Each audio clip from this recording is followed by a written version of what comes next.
Hi, I'm Eric Kimball, and today in this video I'm going to solve the problem that so many gardeners have and have had for probably generations, and that is the problem of organizing garden seed packets so that you can find them, so that you can know what you have at all times. It doesn't have to be complicated. This is a simple, logical, intelligent system that I've come up with. I call it a whiz-bang garden seed inventory system. Whiz-bang is a dictionary word that means conspicuous for speed, excellence, or startling effect. I think that's what you're going to find here. So let's begin with the storage of your seeds, okay? You can store seeds in all kinds of containers. And I recently made a video where I said that I stored seeds in canning jars. And Roy at Avalon Farms, he said he uses coffee cans. And that made me think, oh yeah, right, coffee cans. I got some coffee cans, vintage coffee cans that I picked up at an estate sale, and I'll use those because, frankly, a coffee can or something larger than a canning jar is more practical when you have a lot of seeds. And I have a lot of seeds. So it begins with containers. And you don't have to go buy expensive plastic containers or metal containers. Perhaps you have containers already. Metal containers. Roy uses the coffee cans with plastic lids, says he's done that for years and it works. Ammo cans are ideal. I would use all ammo cans if I had them. I just happen to have this one, so I'm using that. I got an old cracker tin right here. Use what you have that mice will not get into, okay? This is a modular seed storage and inventory system. If you have a small garden, a small amount of seeds, you start with one container. That's all you need. And if you have more seeds, you add more containers, all right? And you label the containers. They are your seed banks. This is seed bank 2. I have a little label on there. And seed bank 3, seed bank 4, seed bank 5, and seed bank 1, which is the seed bank that we're going to focus on here. So you have your container. That's where you start, all right?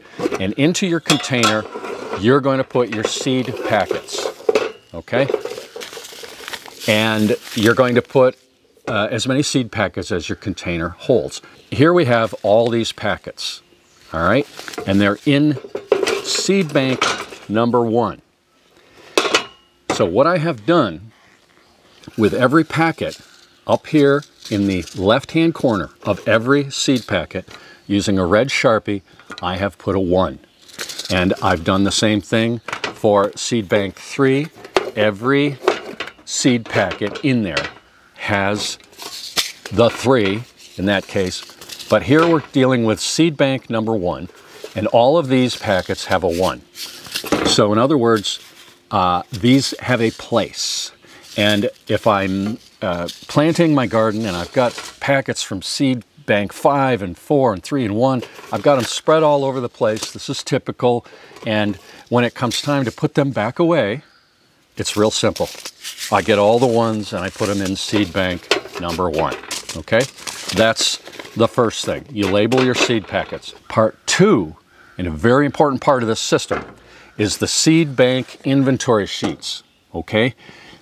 These seed bank inventory sheets, and I have a sheet for each of the banks, tells me very quickly, just looking at it, what I have in the bank. Okay? My banks are making a lot of noise here. I'm going to close up here and I'm going to show you this seed bank inventory sheet, which you can make very simply, or you can purchase a PDF download of the sheet for very little money from me. I'll give a link at the end. But let me explain the sheet and how it works. Now here's a picture of the seed bank inventory sheet.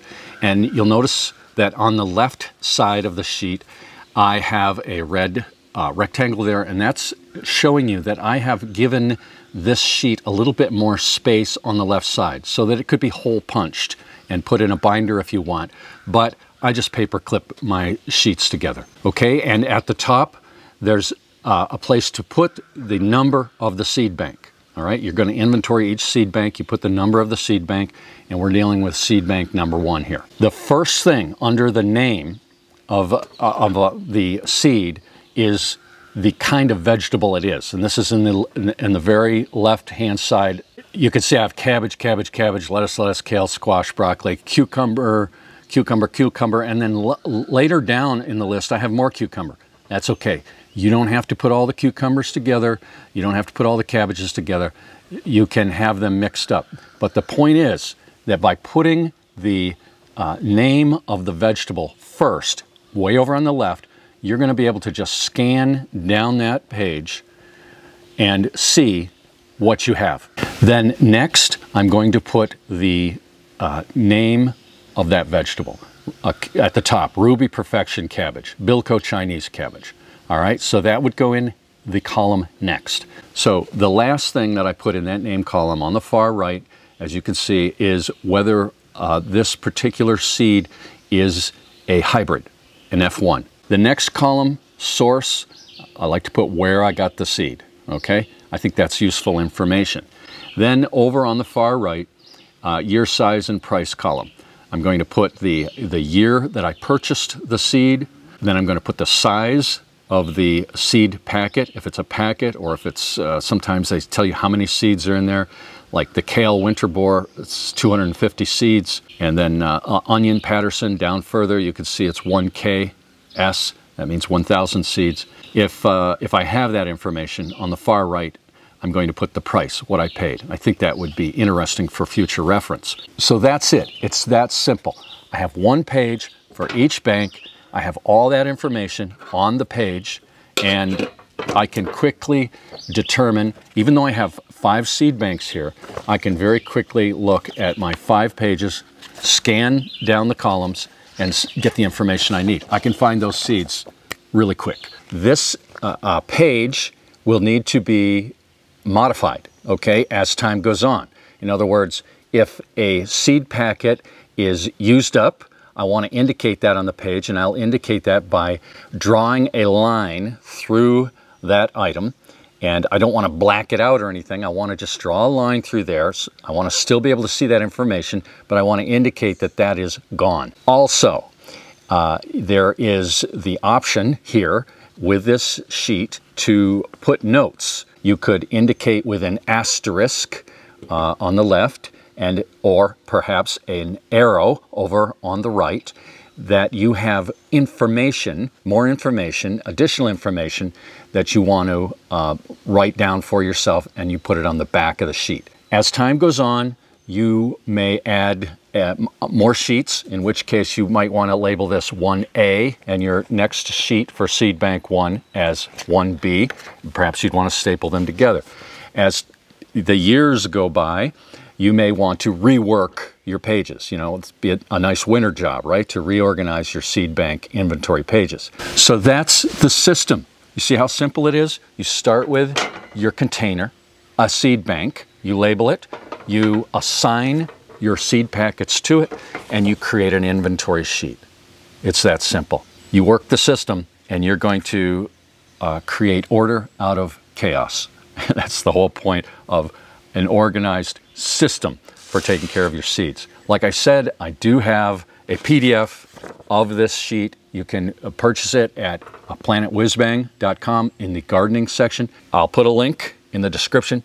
If you go to the page in the link, you'll want to scroll all the way down to the bottom. You'll see I have all kinds of other resources for gardeners, but at the very bottom is the PDF. You can buy this PDF, download it, and print out thousands of sheets for years to come.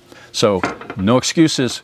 Find your containers, get organized, and you'll be a more successful gardener, I believe. There'll be less waste. I'll tell you, when I had seed packets all over the place, stuffed here, stuffed there, and no inventory, it was chaos, and it was time consuming. Thanks for watching, everybody. I'll see you in the next video.